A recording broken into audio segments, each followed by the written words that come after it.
And now we're in section 3 of 3, formatting the entire presentation for YouTube release. Alright, so a quick rundown. As I said before, this document will be available on Google Drive in the description box. A few things you want to do with the presentation. First, you want to remove any excess time where there was pretty much that pause. What I mean by that pause is, you know how it is when you start a recording, you might have a 3-second pause before you start speaking. And then after the end of a segment, there may be like another 3-second pause while you work your way around to stop the recording. So when I say here, beginning with slide 1, trim away excess time on audio files to remove delay time between slide transitions. So if you're going to have like slide number 1, 2, 3, 4, 5, 6, which contains edits, right?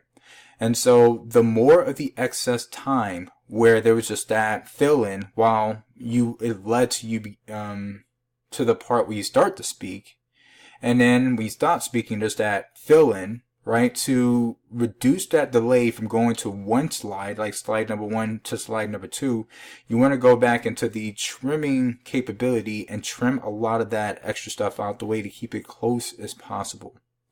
Then after you're done doing all the slides that way, you want to go ahead and delete the master slide, because the master slide is no longer needed. Then afterwards, you're going to save the file in the MPEG-4 or Windows Media Video format.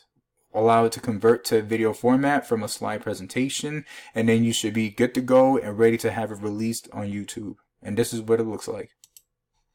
So you finish your recording, all right? You're probably going to have only one slide where you're able to do everything in one shot, or maybe 100 slides. I don't know. I'm pretty sure I'm pretty high up there in that category when I do it.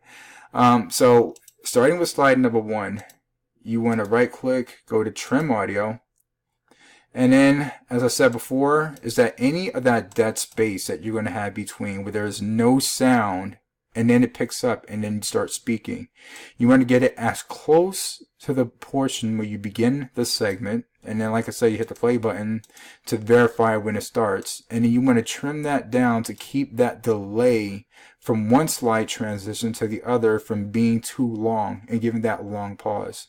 So you start with the first one, you hit OK. You start with the second one, you go to that audio file, right click, go to trim audio, and then you go ahead and, like I said before, like as you can see here, there is no dead space, right? But if there was, where there was just complete silence, you want to get in there, you want to go ahead and get rid of it, and then you hit OK. Just to show you what I mean, right, in case it might still be confusing, let me take that master copy. I'll copy it and create another one here. And now I'm going to go to record slideshow, start recording from current slide. And then once I hit it, I'm going to remain silent for 3 seconds or 4, and then I'm going to talk and then remain silent again.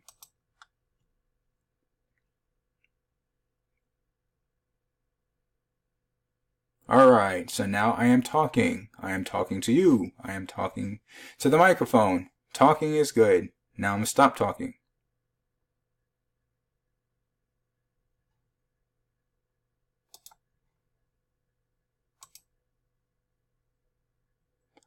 Alright, so going to number 3.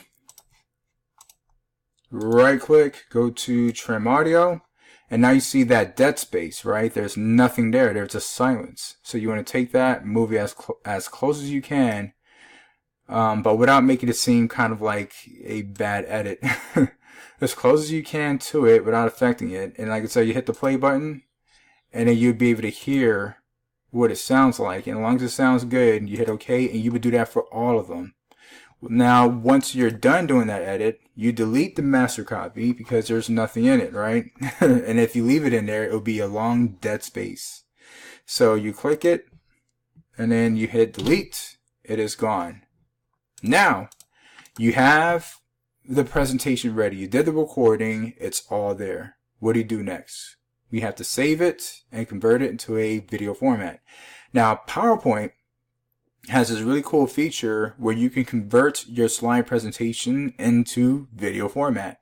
The way you do it, you go to File, Save As, select a location. I'll just leave it there, right? I'll just say training for for example, training, I'll put it in the video section. Oh, look at that. Champione. Beat him, Jesus, beat him. Alright, so go to training, and then in the save as type, you click it, and then right here you have two options. You have Windows Media Video, and where is MPEG 4? Alright, so because this is 2010, I don't have that option. But in the more newer versions, you will have MPEG 4 that you can select. But because I have a 8-year-old copy of PowerPoint, I'm going to use Windows Media Player. Once you do that, you hit OK. You're going to hit OK, and then it's going to start converting your slideshow to a video format. So here it says creating video training, Windows Media Video. And here is your progress bar. As I mentioned here, that you're going to have a progress bar that can be viewed in the lower right portion of the screen in PowerPoint. So you're going to have the progress bar, and then it's going to continue on loading, and I'm going to pause this to help speed this up. And we're back. So now, once the conversion is complete, the bar disappears, and then we go right into our video. Here, that is not it. Let me see. Boom, there we go. Training, right? So now, what we want to do here is simply double click it. As the PowerPoint presentation says, it says once video is created, sample the video for quality check, and then post video to a video streaming website.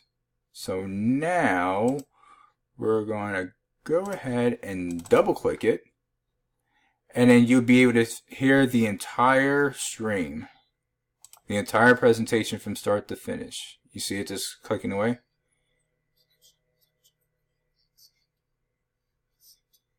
Alright, just keeps going. You sample it, make sure it's alright.